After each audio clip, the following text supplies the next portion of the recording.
pessoas da comunidade do povo de Israel que tinham crido em Jesus e que, por razões diversas, às vezes razões de natureza econômico-financeira, oportunidade de trabalho, ou às vezes circunstâncias que simplesmente chegaram e determinaram a mudança ou o afastamento da pessoa do seu chão local na expectativa de encontrar alguma situação adiante em algum outro lugar que fosse mais favorável.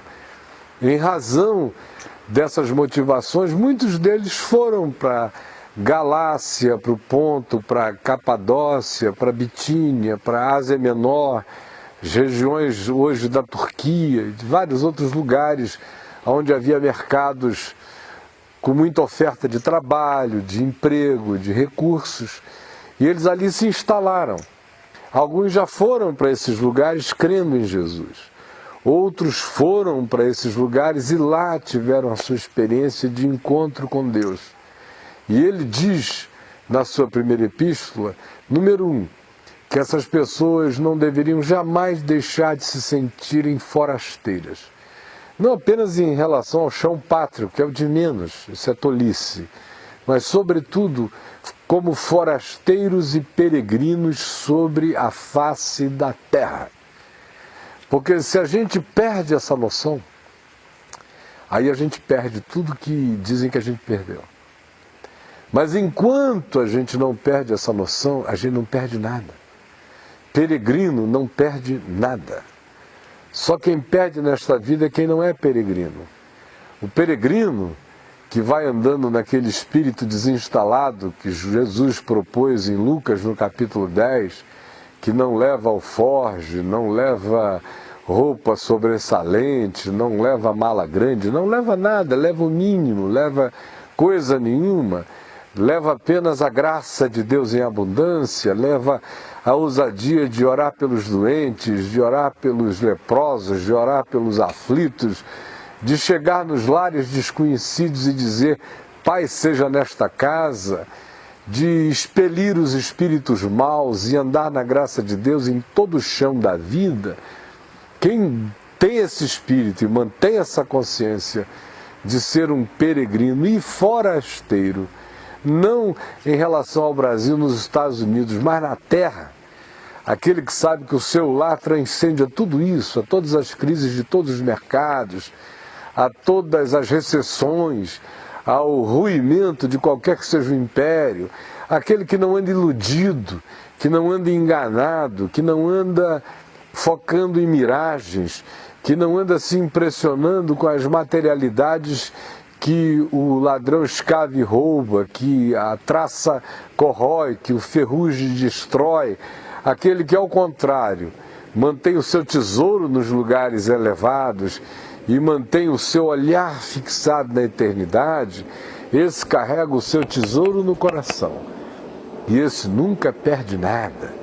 É por isso que na primeira epístola de Pedro, ele trata de questões cruciais, como, por exemplo, o indivíduo numa terra distante com um mau patrão, tratado como escravo no subemprego.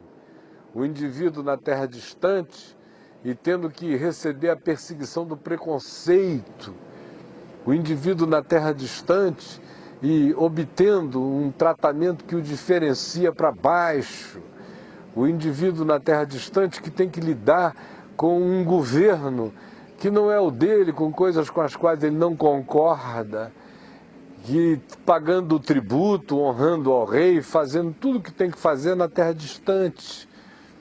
Na terra distante, tendo que manter a família unida, por isso a preocupação de Pedro também passa pela família. Ele manda os maridos tratarem as esposas com todo carinho, como a parte mais frágil, com toda a dignidade, decência, honra, com toda a vontade de levar no colo, de tratar bem. E mais do que isso, manda que as mulheres não fiquem impressionadas na terra distante, com os adereços, nem com as plasticidades ilusivas, mas ao contrário, mantenham no coração o tesouro que perdura, que não se corrompe, que se mantém. Manda que na relação com o empregado, você que prosperou aí, Seja um indivíduo sempre generoso e carinhoso, lembrando-se que você já foi tratado como estrangeiro muitas vezes, como um exilado do seu país por causa de necessidades econômicas ou de desejo de prosperidade. Manda que aquele que está na situação do subemprego ou trabalhando quase como um escravo, faça isso como quem trata devocionalmente a tudo, olhando para o patrão como quem olha para um instrumento de Deus, seja esse indivíduo bom ou mau, e diz, olha, aprendam com Jesus, que deu a cara forte para o tranco, que não se acovardou ante as dificuldades, que não se encolheu frente à rejeição. Ao contrário, o que vocês não têm que jamais sofrer na dispersão é como alguém que se mete nos negócios de outrem, como alguém que se corrompe, como alguém que se dissolve, que cai na dissolução, como alguém que se deixa impressionar pelo ouro ou pela prata, ou pelos tesouros imediatos.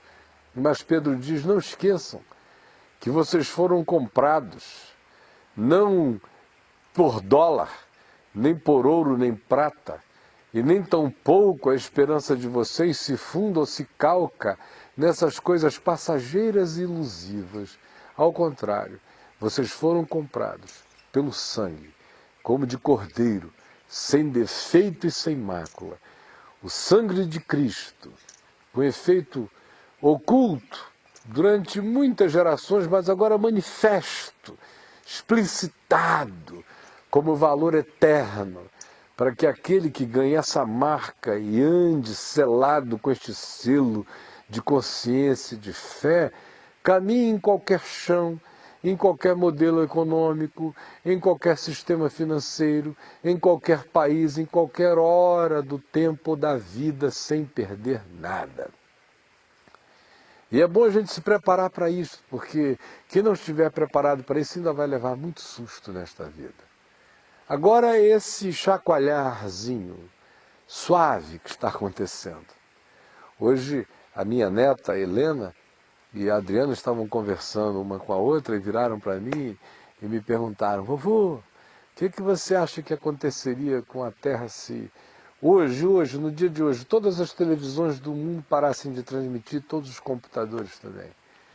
Aí eu falei, primeiro iria haver um grande caos no planeta, porque os que são filhos dessa geração televisiva não sabem nem o que fazer sem esse entretenimento, sem esse quadrado de cristal, sem essa bruxaria eletrônica para nos manter ocupados.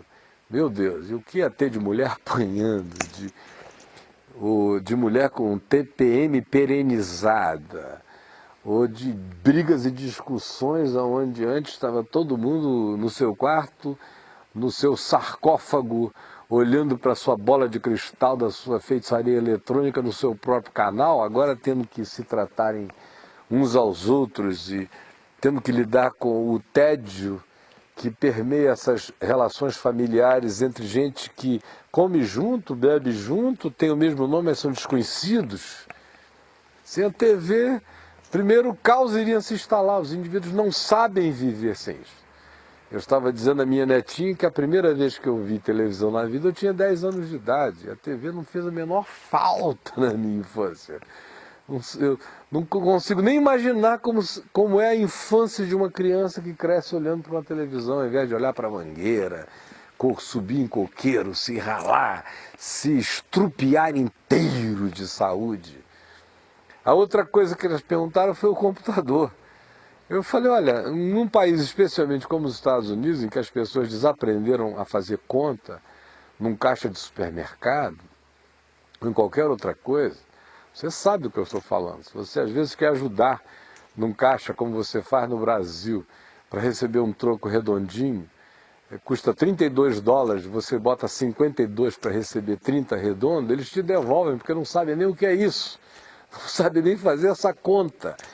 Acostumados nessas máquinas. Se isso para, meu Deus, é morte, é vandalismo generalizado, porque a Terra não sabe existir sem essas coisas. O que eu estava dizendo é o que está acontecendo agora ainda é uma tremida suave, a gente tem que se preparar, a gente tem que aprender a fazer conta de novo, a gente tem que aprender a ter o lápis atrás da orelha para calcular outra vez, a gente vai ter que aprender a trocar, a gente vai ter que aprender a se virar. Pode ser que essas coisas que eu esteja dizendo agora não aconteçam de modo imediato, que leve anos, mas quem não se preparar e não preparar seus filhos para esse embate, tanto vai sofrer em si mesmo, como sofrerá muito, ao ver aqueles que ama não estarem preparados para aquilo que em gerações passadas era a coisa mais natural e simples do mundo, e essa geração não sabe como é. Agora, se você não mantiver, não guardar no coração essa consciência de que você é forasteiro, de uma pátria celestial, que no máximo você está vivendo como um colonizador de Deus neste mundo, uma colônia passageira também, porque você está voltando para a sua pátria. Se você não tiver essa consciência, tudo que você perder, você perdeu, como todo mundo à sua volta.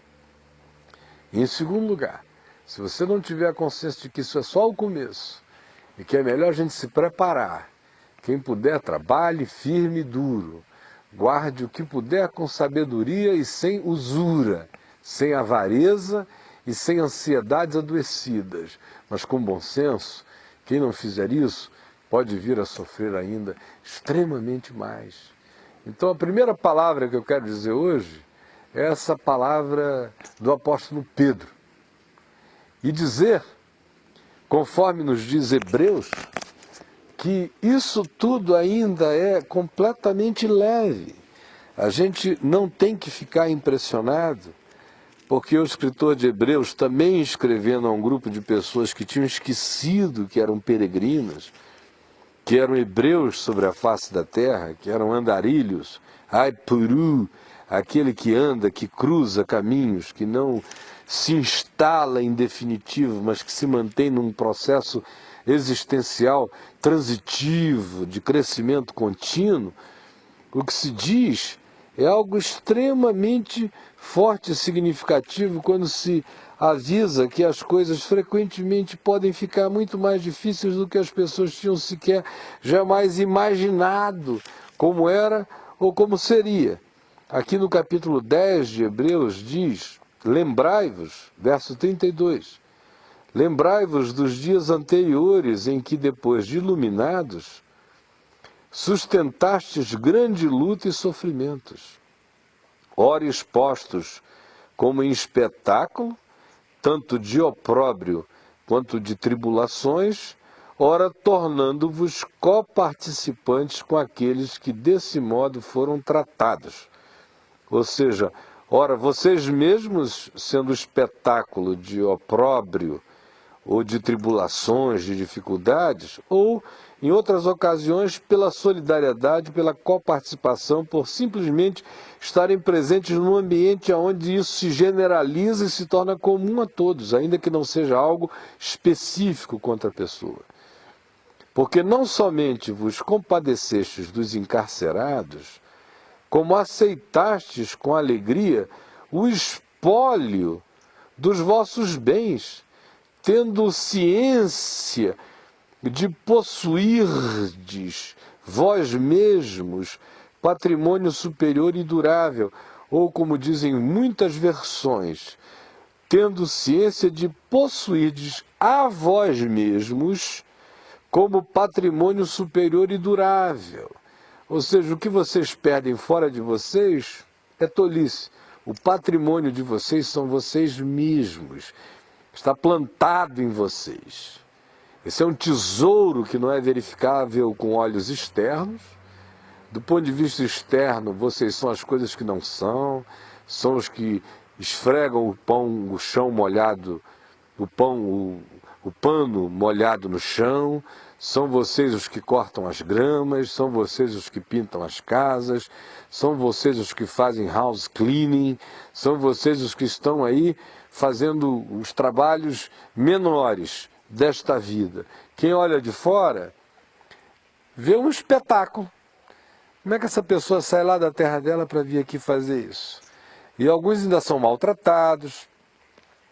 Eu, ao todo, fora as centenas de vezes que estive nos Estados Unidos, mas se eu somar apenas o tempo das minhas 2 residências na Califórnia e na Flórida, eu morei 6 anos aí. Se eu fosse somar o tempo todo que eu já estive aí andando, pregando e lidando, eu passei muitos anos na América. E atendi todo tipo de gente na América, brasileiros, brasileiras, hispanos, gente de outros países, de países europeus, americanos para todo lado. E eu verificava uma coisa interessante, como o estrangeiro chega em qualquer país, e eu estou me referindo agora aos Estados Unidos, e longe do pai, da mãe, do avô, da avó, da cultura dele, de tudo mais que antes o prendia e enraizava, muita gente surta, muita gente fica sem chão. Aí eu vi muita menina linda brasileira, criada aqui nas igrejas, cantava em corais, filhos de pastor, irmão de pastor, primo de pastor, gente ligada às igrejas e que me procuravam aí, mas aqui eu me refiro especialmente às moças, de ver como algumas perderam a cabeça por completo. Começaram a fazer nos Estados Unidos o que não se podia nem sonhar que elas fossem fazer, de se entregar das maneiras mais loucas e sofrer imensamente depois as consequências, sem nem bem se reconhecerem, porque faltava enraizamento. E tem gente que é usada, abusada, vai virando espetáculo trágico mesmo. Aqui não é o caso. São pessoas que mantêm a consciência, mas são maltratadas. Ou que experimentam a coparticipação na circunstância difícil que esteja cometendo o lugar. E ele prossegue e diz: vocês não só experimentaram isso, mas não ficaram amargurados. Ao contrário, vocês foram capazes de manter a compaixão viva dentro de vocês. Vocês se compadeceram dos encarcerados, dos limitados, dos totalmente acachapados pela vida, pelos impotentes até a totalidade, e aceitaram com alegria o espólio, a perda, a tomada dos vossos bens. Por quê? Por causa de uma ciência, de um conhecimento, de um entendimento, fruto da fé, que garante ao coração de que nós podemos ser o nosso próprio tesouro, conquanto eu seja esse vasinho de barro, conquanto para os homens eu seja um espetáculo de perplexidade, mas eu estou carregando um tesouro eterno. Eu me possuo como bem diante de Deus, louvado seja o nome dele. E isto que eu carrego não tem crise econômica, nem circunstância financeira, nem contingência social, ou recessão, ou qualquer que seja o poder ou dimensão com capacidade de arrancar de mim, se eu continuar com os meus olhos fitos, sabendo que o meu tesouro está nos céus e que eu já sou habitado pelo meu bem maior. Meu bem maior não está fora de mim, não está em nenhuma poupança externa a mim, não cabe em nada que não seja exatamente o meu próprio coração. Não abandoneis, portanto, a vossa confiança. Ela tem grande galardão. Com efeito, tendes necessidade de perseverança.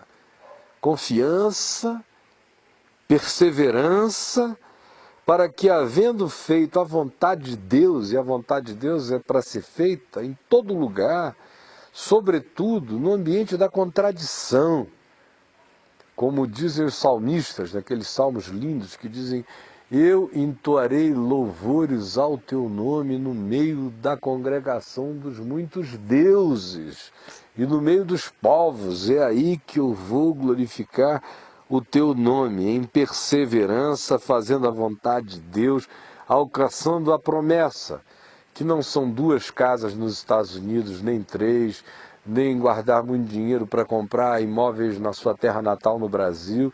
Isso tudo é contingencial, circunstancial. Se der, deu. Se não der, não esqueça que a promessa é outra.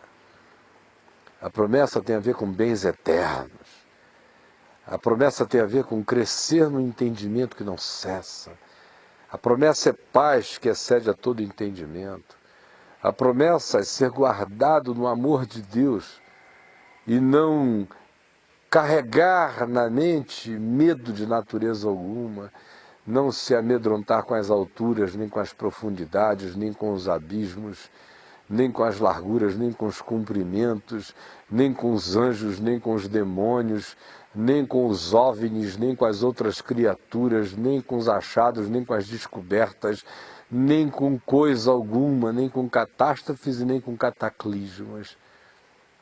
Porque não há nada que possa me separar do amor de Deus que está em Cristo Jesus. Essa é a promessa, essa é a minha perseverança e a sua também, porque ainda, dentro de pouco tempo, aquele que vem, virá, e não tardará. Todavia, o meu justo viverá pela fé, e se retroceder, nele não se compraz a minha alma. Nós, porém, não somos dos que retrocedem para a perdição, somos, entretanto, da fé para a conservação da alma. A única coisa que de fato interessa no fim de tudo é a conservação da alma. O que adianta você ir para a América, ganhar o mundo inteiro e perder a alma? Ou para qualquer outro lugar. O interesse da palavra viva de Deus é a conservação do meu ser. Jesus disse que, se for necessário, que eu arranque um dos meus olhos e jogue fora, corte um dos meus braços, ou corte a ambos, ou as mãos, ou as pernas, ou os pés. O importante é eu entrar inteiro na vida, porque o braço é meu, mas não sou eu, o olho é meu, mas não sou eu, a perna é minha, mas não sou eu. O que eu tenho, mas eu não sou o que eu tenho, eu sou o que eu sou. E é esse ser que tem que entrar inteiro. Nada vai se justificar na minha vida se a minha alma for destruída, ou for puída, ou for visitada pela corrupção crescente. O que eu vou dizer em troca? Que eu consegui o quê? Que eu conquistei o quê? Qual é o álibi que eu terei com a justificativa? Se Jesus disse que é melhor arrancar o olho, jogar fora, cortar o braço, cortar as pernas, para entrar inteiro. O que eu vou dizer? Senhor, preservei meus braços, meus olhos, minhas pernas, preservei isso tudo, agora eu não sei mais nem quem sou eu. O que importa é a preservação da alma. Isso em relação a tudo. Não apenas aquilo que os cristãos chamam de ambiente secular. Tem gente que diz, não, no ambiente secular eu me controlo. Agora eu não me seguro, é no ministério. Aí o indivíduo vai para o tal do ministério, achando que é uma coisa diferente do que trabalhar na IBM, na Microsoft, na Google, ou no Walmart, ou em qualquer outro lugar, e não tem diferença nenhuma, é até pior. É interessante que as estatísticas mostram que, especialmente os funcionários cristãos das chamadas para-eclesiásticas, das ONGs cristãs, das missões cristãs, em geral, a maioria deles fica tão saturado do tema e do assunto que não se congrega mais em igreja nenhuma, em grupo nenhum, porque eles não têm mais paciência nem para cultuar. Passa o dia falando de Deus, respondendo sobre Deus, secretários de Deus, enchem a paciência, não querem mais nada, com coisa nenhuma, e vão ficando drenados, supostamente por causa do ministério. Os únicos ateus que eu de fato conheci na vida até hoje são pastores, padres, sacerdotes, bispos, apóstolos. É esse pessoal que vai para culto todo dia, que lê Bíblia e prega, e enquanto está orando está pensando na arrecadação, se vai dar para pagar as coisas. Enquanto está aqui cantando, olha e fica checando se o presbítero, o diácono, ou o líder, ou o mentor, ou a pessoa do louvor está presente ou não está. Enfim, fazendo todas as gestões. E aí depois ele descansa de Deus, da Bíblia, de louvor, de tudo durante a vida, durante a existência, porque ele já cumpre essa cota desse culto profissional para viver essa experiência existencial do ateu emocional, do indivíduo que vive falando de Deus, com Deus nos lábios, mas o coração longe, longe, longe de Deus. Então, ministério é uma máquina de triturar almas. É por isso que aqui em Hebreus se manda que as pessoas obedeçam os seus guias na fé enquanto eles estiverem ensinando a verdade do Evangelho, e a eles se submetam com bom coração e com alegria, para que o trabalho deles não seja penoso e doído, porque eles velam pelas vossas almas. E é nesse momento que eu queria falar um pouco sobre o meu querido irmão e amigo Adailton, que esteve entre vocês esses anos todos velando por almas, cuidando de pessoas, recebendo um testemunho unânime. Aqui, aí, todo mundo que com ele convive e que me diz alguma coisa sobre o Adailton só me fala coisas lindas e maravilhosas.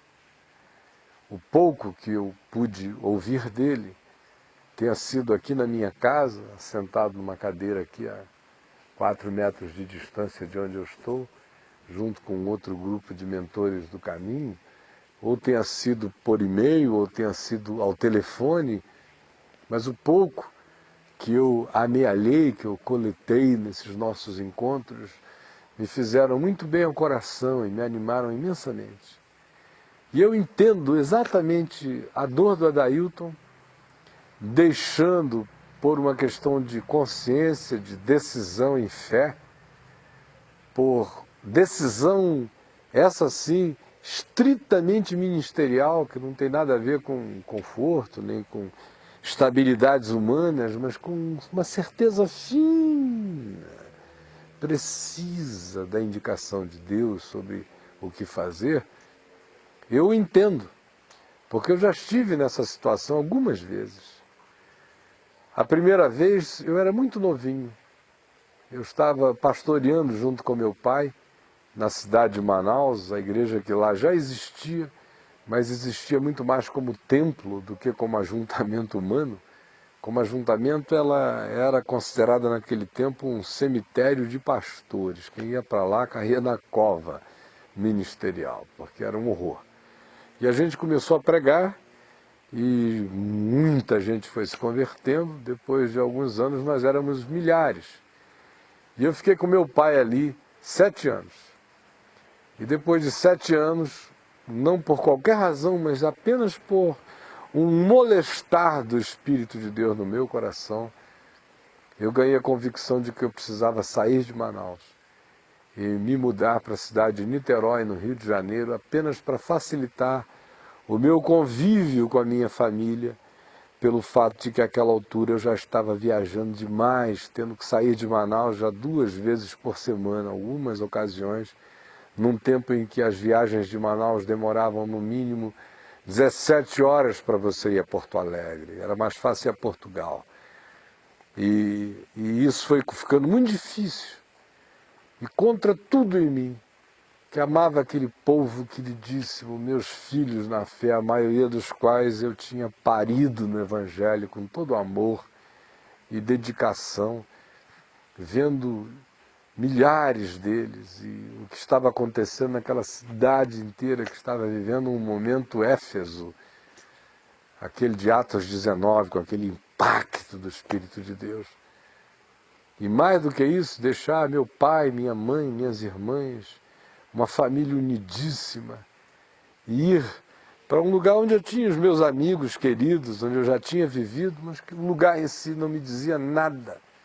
Eu estava indo exclusivamente movido pela certeza de Deus na minha consciência. E é tão difícil quando você tem que fazer essas saídas. Quando o indivíduo está saindo tomado de outras motivações, ou carregado de ilusões sobre o futuro, é extremamente mais fácil ele dar aquelas choradinhas suaves, mas lá no coração ele está dizendo: Senhor, consola esses irmãos, porque eu estou indo para onde eu quero. Não é o caso do Adailton, não era o meu caso. Em mim doeu até o fim, e doeu anos depois. Uma outra ocasião, depois de ter pastoreado durante alguns anos a Igreja Presbiteriana Betânia em Niterói, após ir de Manaus para Niterói, eu vi que não dava agora para conciliar mais o trabalho gigantesco que a Vinde fazia no Brasil inteiro, e eu tendo que viajar 4, 5 vezes na semana, voltando para casa porque não queria dormir longe de casa, os sacrifícios eram enormes, saindo de madrugada, voltando de madrugada para orar com os filhos, para tomar um café da manhã com eles no dia seguinte, saindo de novo, anos e anos e anos, e àquela altura ficou já inviável fazer aquilo e ainda pregar 4 vezes por semana num lugar, numa igreja local, atender 40, 50 pessoas no atendimento pastoral, presidir reuniões, tomar decisões, enquanto a Vindes não parava de crescer e se expandir pelo Brasil todo. E aí chegou uma hora que eu tive que fazer uma decisão contra o meu coração. Uma banda dele sangrava, porque eu amava aqueles irmãos queridos e a experiência do cuidado local, daquela mentoria local daquele grupo de pessoas. E foi tão difícil, doeu muito. O interessante em ambos os lugares é que você deixa para trás uma quantidade enorme de pessoas orando por você, amando você. Mas também ficam alguns magoados, amargurados, chateados. Ficam se sentindo meio traídos, alguns ficam se sentindo órfãos, como se estivessem sendo trocados. Alguns ficam com aquela síndrome da esposa ferida, que está vendo um marido que teve tempos e anos tão maravilhosos com a gente, de repente, sem explicação, disse que estava indo para um outro lugar. Aí se instala uma dor. E eu já fui vítima dessas dores também. De gente que você sabe que ama você, mas que tratam você malzinho no processo. Que dão indiretas, está me deixando, e você sabe que é uma alfinetada. Alguns até ficam querendo saber se o cara vai ganhar mais, se está se dando bem, o que vai acontecer com ele. E às vezes isso dói lá dentro, porque você fica dizendo: meu Deus, se esse bobinho soubesse como eu sou apaixonado por ele, por todos os outros, e que eu estou aqui apenas ouvindo a tua voz. E como hebreu, como forasteiro e peregrino, do mesmo modo como um dia eu vim para cá, eu estou indo para um outro, aonde eu não sei quanto tempo ficarei, porque nenhum de nós tem controle sobre nada. Jesus disse que a gente não tem controle nem sobre o próximo meio metro de passo da gente, nem sobre o próximo côvado de andar, quanto mais sobre os destinos da vida. E também eu entendo completamente o seu lado, que é alguém que ama tanto o Adailton, e que foi ajudado por ele, e que está sentindo essa dor aí. Não fique preocupado. Você lembra o que foi que Jesus disse aos apóstolos? No Evangelho de João, depois do capítulo 13, 14, 15, ele chega ao ponto, naquela despedida, de dizer: convém-vos que eu vá. Existem horas na vida em que a melhor coisa que pode acontecer a um grupo de irmãos é que aquele que os gerou, que os pariu, que deu a eles a luz em Cristo, seja retirado. Porque ele deixa de ser o gargalo deixa de ser, às vezes, uma referência poderosa demais, que frequentemente inibe determinados outros dons e crescimentos, por mais que a pessoa tente. E aí não tem nada a ver com Adailton, como não tem nada a ver comigo. Quem convive comigo sabe que eu não sou centralizador sob hipótese alguma. Tem gente que fica pensando que eu centralizo tudo. Eu não gosto de centralizar, até por amor a mim mesmo, por respeito a mim mesmo, porque a vida fica horrível quando você centraliza tudo. Eu já passei dessa fase anos atrás. Se eu encontrar um bom delegado, ou seja, um indivíduo que receba delegação, eu vou delegando, e se ele for bom, ele sabe que pode ir tocando tudo. E se ele andar conforme o meu espírito, naquele espírito de Paulo em relação a Timóteo, ou em relação a Epáfras, Epafrodito, eis que eu vos envio o irmão que representa a minha alma. Se ele for leal a essa visão, ele de mim tem liberdades infinitas. Não precisa me dar relatório, não precisa me dizer nada. O Marcelo está aí ao lado de vocês, caminhando comigo já há algum tempo. Ele pode dizer quantas vezes eu pergunto para querer saber como é que as coisas foram. Eu sempre acho que quando está tudo bem, está tudo bem, porque quando alguma coisa dá ruim, sempre me procuram. Então, quando não me procuram, está tudo bem. E eu estou acostumado com isso há 30 e tantos anos, quase 40. Eu relaxo geral. Então, o nosso querido Adailton está aí saindo com o coração cheio de expectativas em relação a quem fica, em relação a que todos continuem crescendo, a que não haja nenhuma desmobilização, e na perspectiva de que, ao contrário, de que ele volte aí muitas vezes, e cada vez que ele volte ele seja surpreendido com as coisas boas que entre vocês estejam se realizando dentro e fora. E aí eu tenho uma outra palavra, e essa tem a ver com o nosso querido Jota, o Joel Júnior, a quem eu não tive ainda o privilégio de abraçar, embora nós estejamos conversando por e-mail, especialmente nos primeiros anos, conversamos bem mais, quando ele estava vivendo os processos profundos, viscerais, sérios, sóbrios, doídos, que ele viveu e está vivendo, em razão das decisões radicais que tomou, não de modo leviano, mas ponderado, colocando tudo em oração diante de Deus, com muita tranquilidade, desejo de acertar, mas que o colocaram num ambiente de decisões sérias, muito, muito doídas.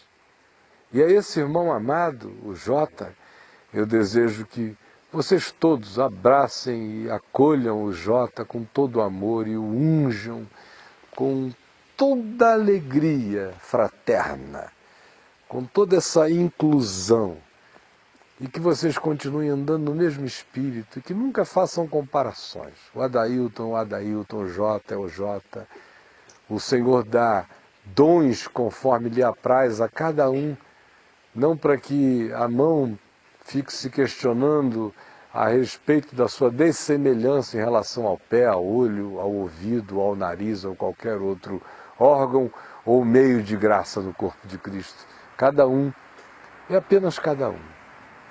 E por último, eu queria dizer o seguinte: minha última palavra hoje, nessa desconexão total, porque eu só estou falando aquilo que está me vindo ao coração, no desejo de ser pertinente a vocês, queridos amigos na Flórida, e aos queridos amigos que estão me vendo pela VemVTV em qualquer outro lugar, ou que vão ver a repetição dessa fala na VemVTV em horário próprio.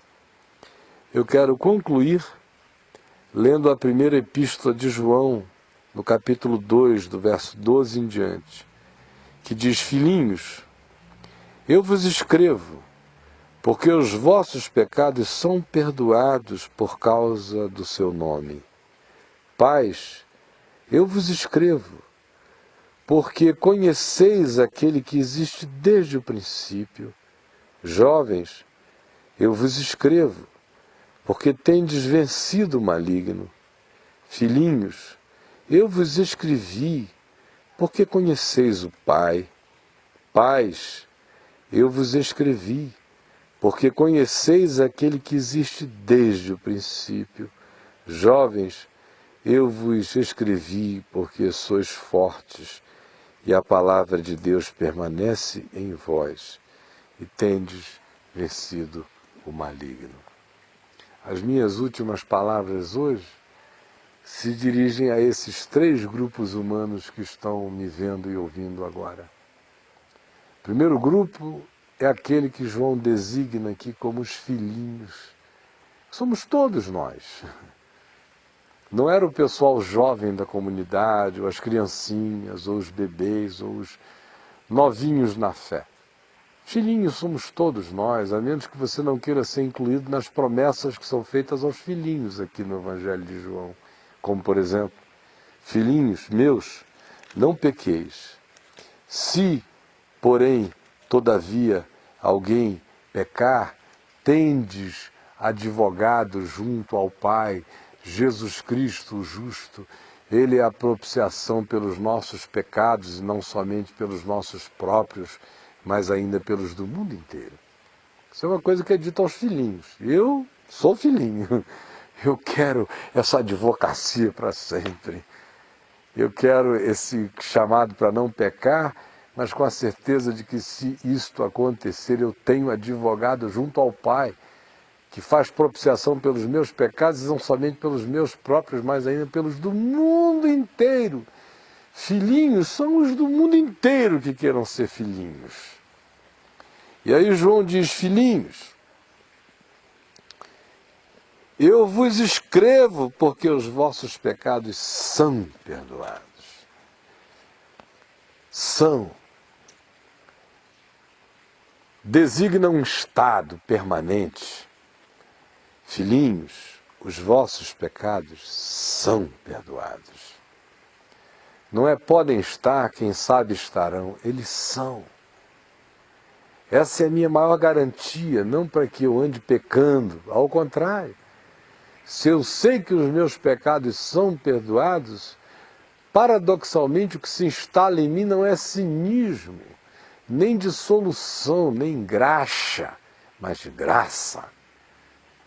Se eu sei que os meus pecados são perdoados, me dá o desejo distinto em relação a pecar, me dá aquela vontade enorme de viver sem pecar, não como um ufanista que olha e diga, hoje terminei o dia sem pecar, porque quem faz essa conclusão no fim do dia acabou de pecar.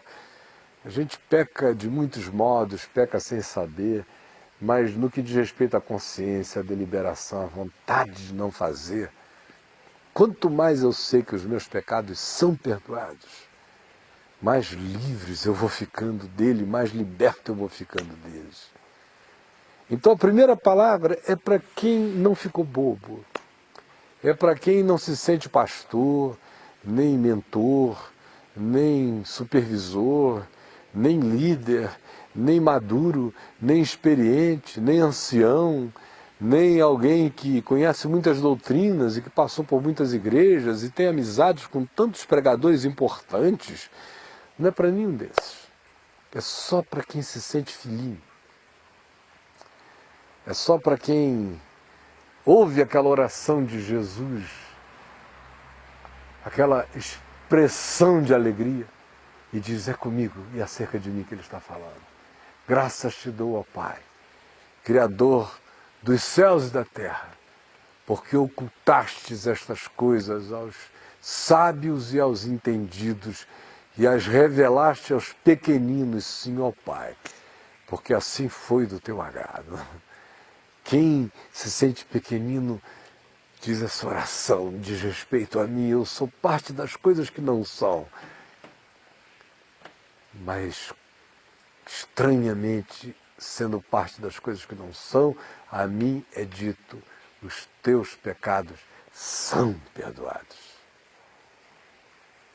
Os seus pecados são perdoados.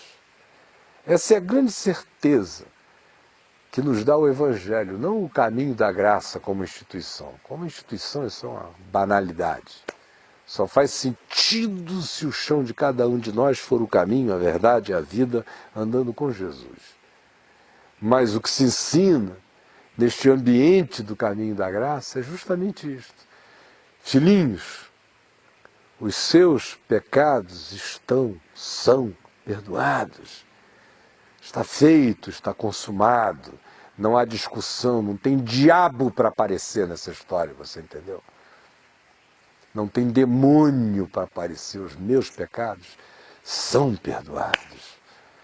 Meu escrito de dívida todo foi rasgado e encravado na cruz. Os meus pecados são perdoados. Isso é um estado, uma segurança. Ninguém me arranca disso. E Jesus garantiu. O Pai me trouxe, ninguém arrebatará das minhas mãos. Filhinhos, os vossos pecados são perdoados. Filhinhos, eu vos escrevo, eu vos digo, eu vos falo, eu lhes trago esta garantia, eu vos renovo essa consciência, porque os vossos pecados são perdoados.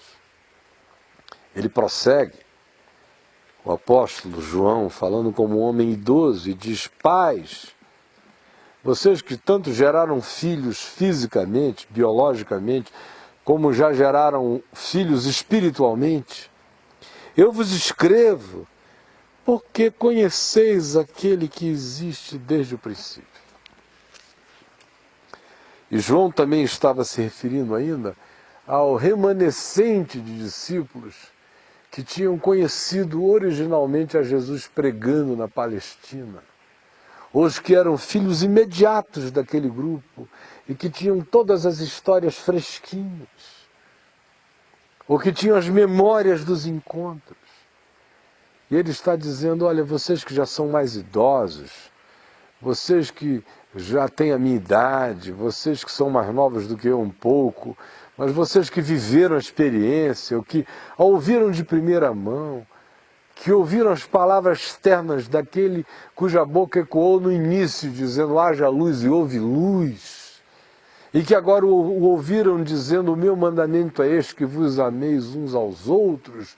Pais, vocês estão me ouvindo falar com vocês, escrever para vocês, apenas para renovar a consciência de que vocês o conheceram desde o princípio. Não se esqueçam da procedência. Não se esqueçam da origem espiritual de vocês. Não esqueçam do primeiro amor. Não esqueçam do mandamento simples. Não esqueçam do Evangelho sem firulas, sem acréscimos, sem purpurina, sem novas unções, sem novos moveres. Não esqueçam de que o mover do Evangelho é eterno. Não esqueçam de quem vocês têm conhecido desde o princípio, que é o mesmo hoje, ontem e eternamente.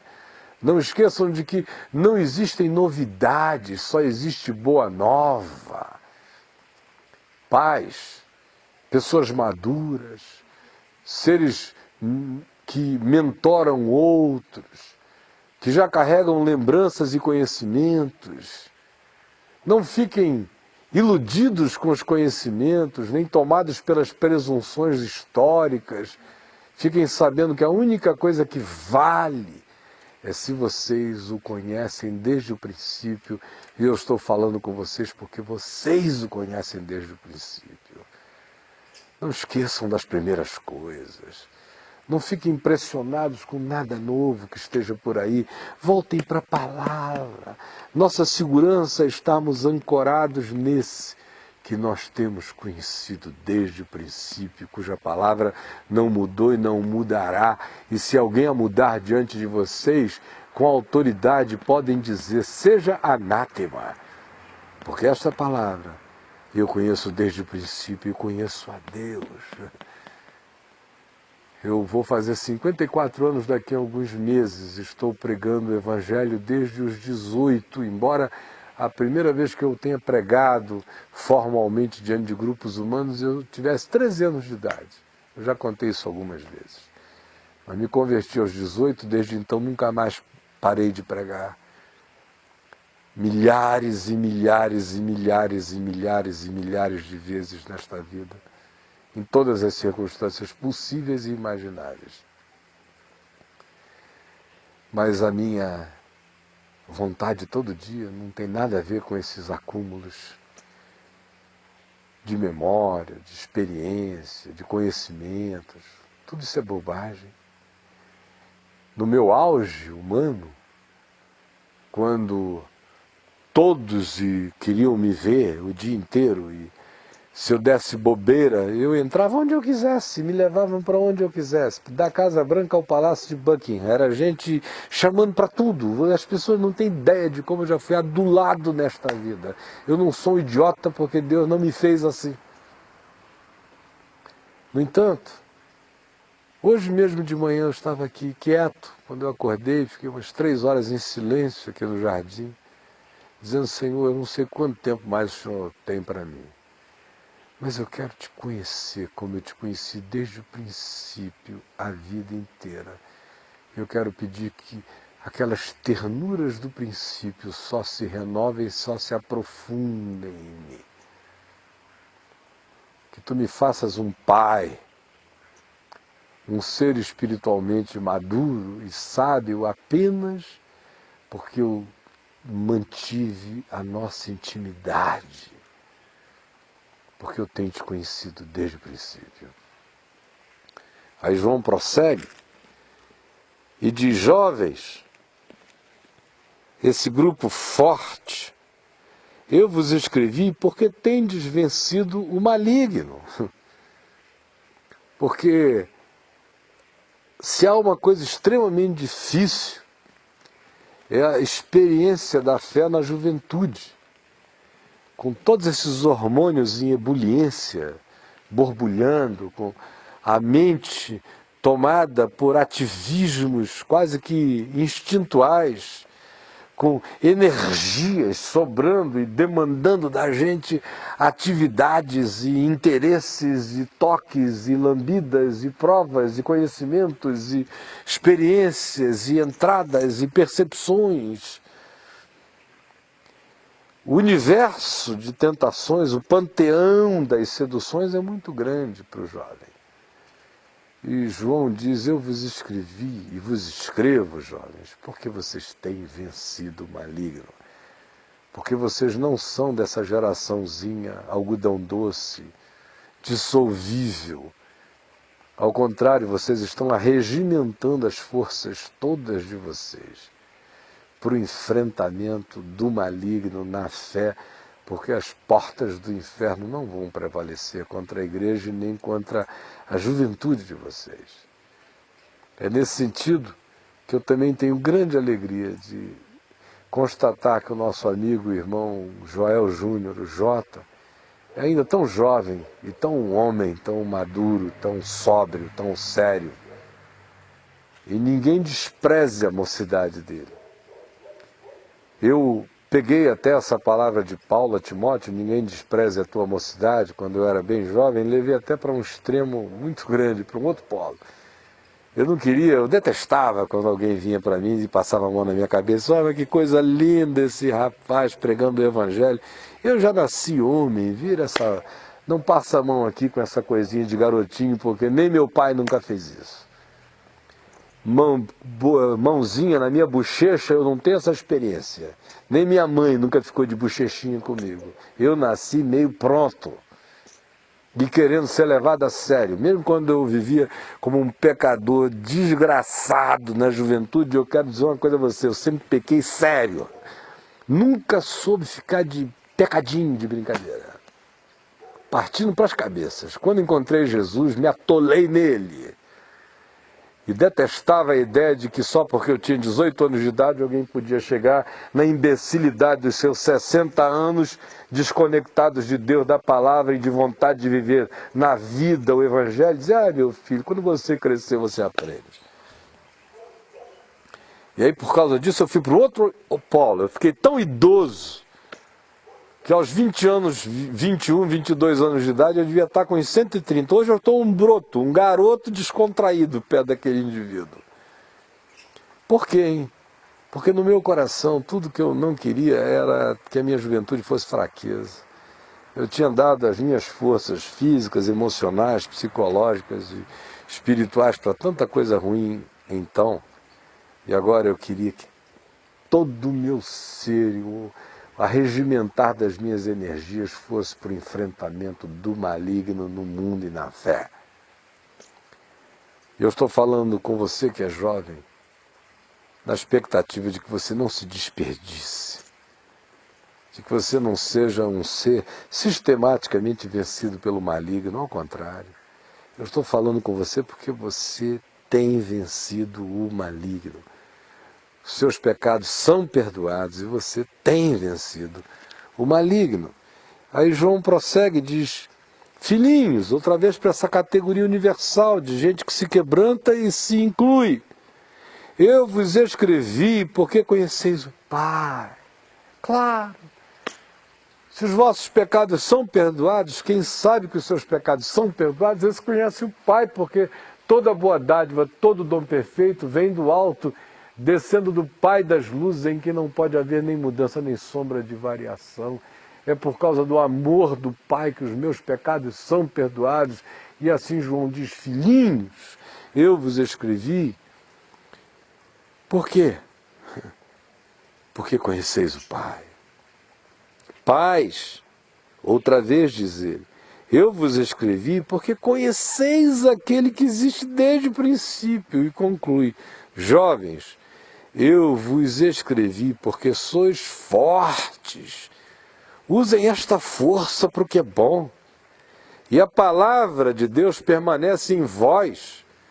Se vocês permanecerem como filhinhos, que sabem que os seus pecados são perdoados, a palavra permanecerá em vós.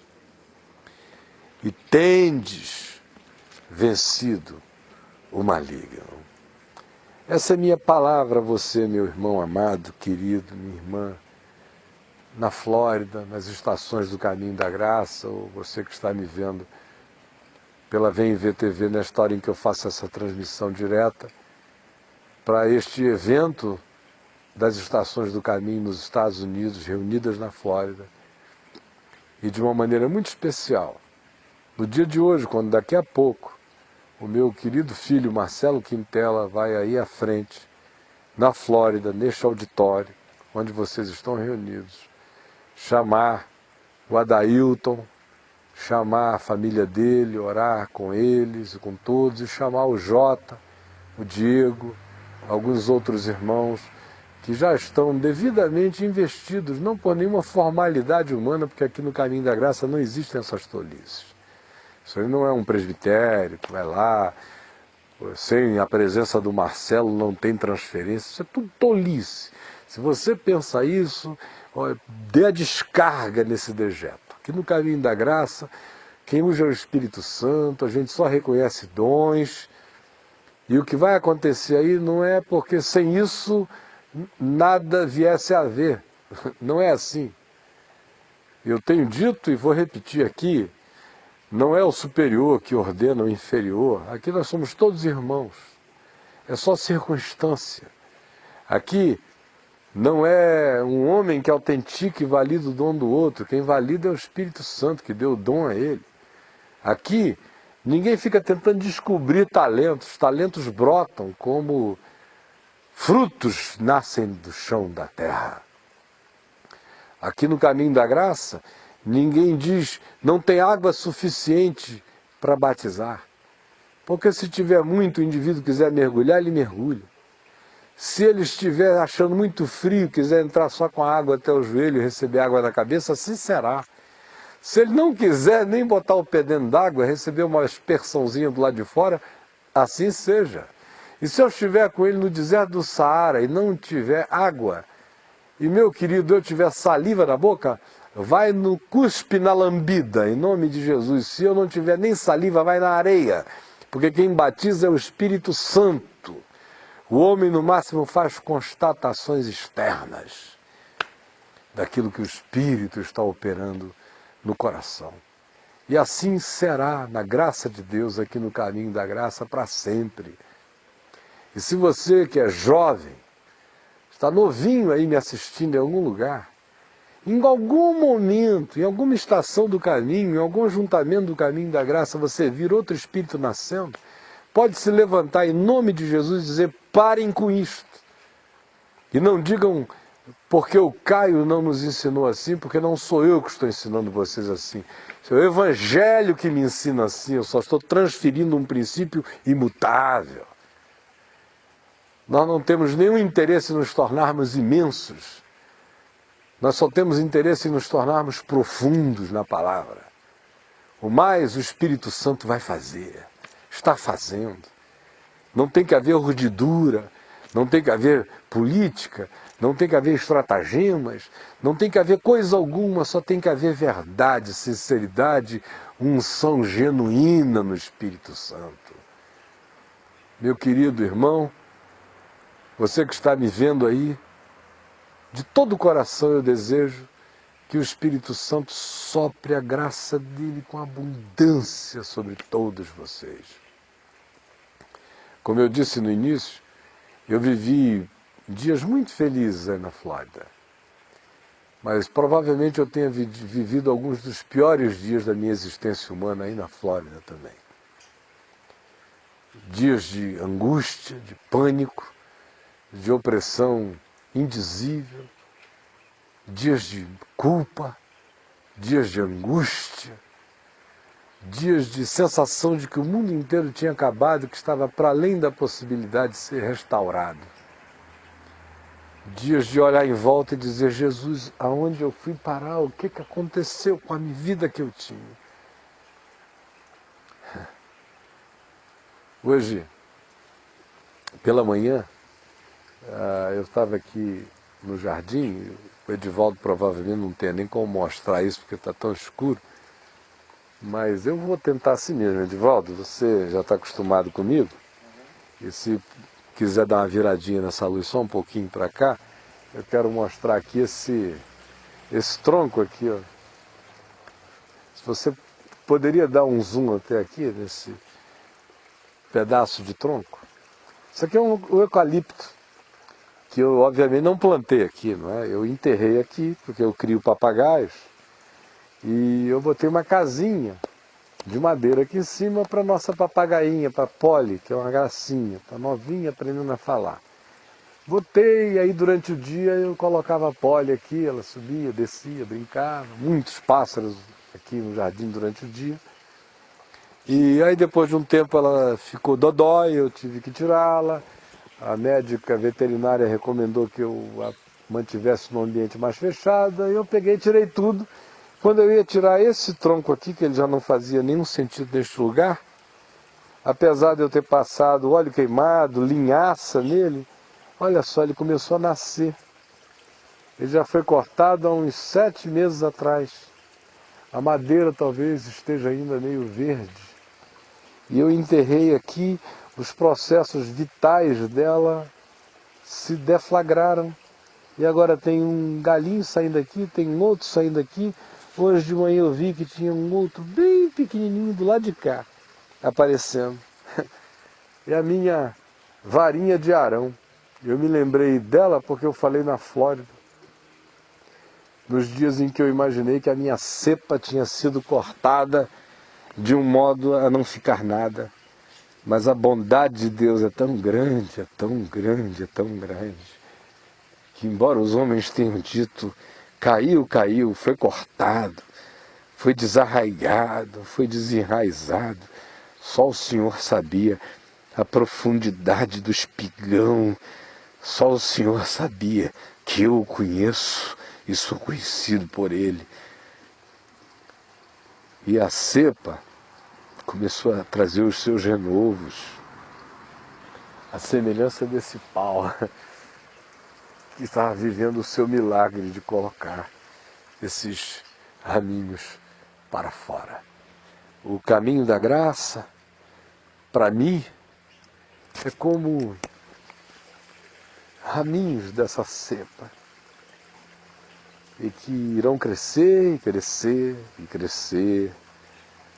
E um dia, quem sabe, até as pessoas nem acreditem que saiu tanto ramo de um pau considerado aeroporto. Mas nada está morto se o Senhor não disser a última palavra. E a palavra dele é vida. E essa palavra que eu estou deixando com você, dizendo que de qualquer que seja a cepa ou o tronco cortado, se você o conhece desde o princípio, você sabe que os seus pecados são perdoados, sabe que a sua vocação é para usar a sua força para vencer o maligno pela fé, então vai nascer ramo de vida.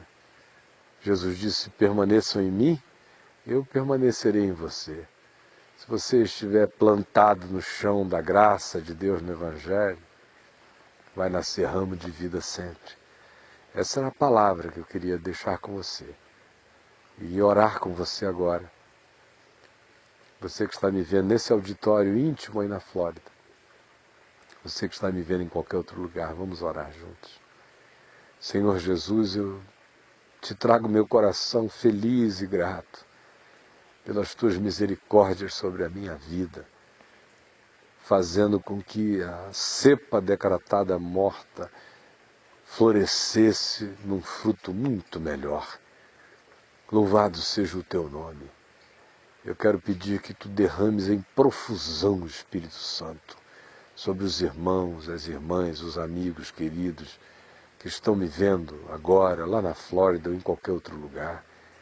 Que tu consoles o coração de cada um, que tu animes, fortaleças, renoves os dons, geres aquela alegria de comunicar o amor de Deus, a alegria, a paixão por Jesus, a vontade de serem testemunhas de Deus no solo americano, nessa hora de tanta insegurança num país acostumado a tanta abastança. Por favor, dá que essas sementinhas que tu dispersaste, que tu semeaste nesse novo mundo, sejam agora sementes de muita graça, de muita vida, de muita esperança, que aqueles que falam inglês percam a inibição e testemunhem a tua palavra em inglês, com ousadia, com alegria, com a vitalidade de quem te conhece desde o princípio. E por favor, traze o Adailton na tua paz, que ele encontre muita alegria entre nós aqui no Brasil. E guarda o Jota, dando a ele unção dobrada, muita alegria, perseverança e muito amparo e carinho por parte de todos os que o cercarem aí. E agora eu rogo que tu nos aproximes, apesar de haver mares entre nós, muita distância geográfica, que tu nos irmanes de tal modo, por um milagre do Espírito Santo, que seja como se eu tivesse tido o privilégio de abraçar, beijar cada um, e de me sentir abraçado e beijado por todos os irmãos. Eu sei que assim está sendo, porque assim é no Espírito, em nome de Jesus. Amém e amém.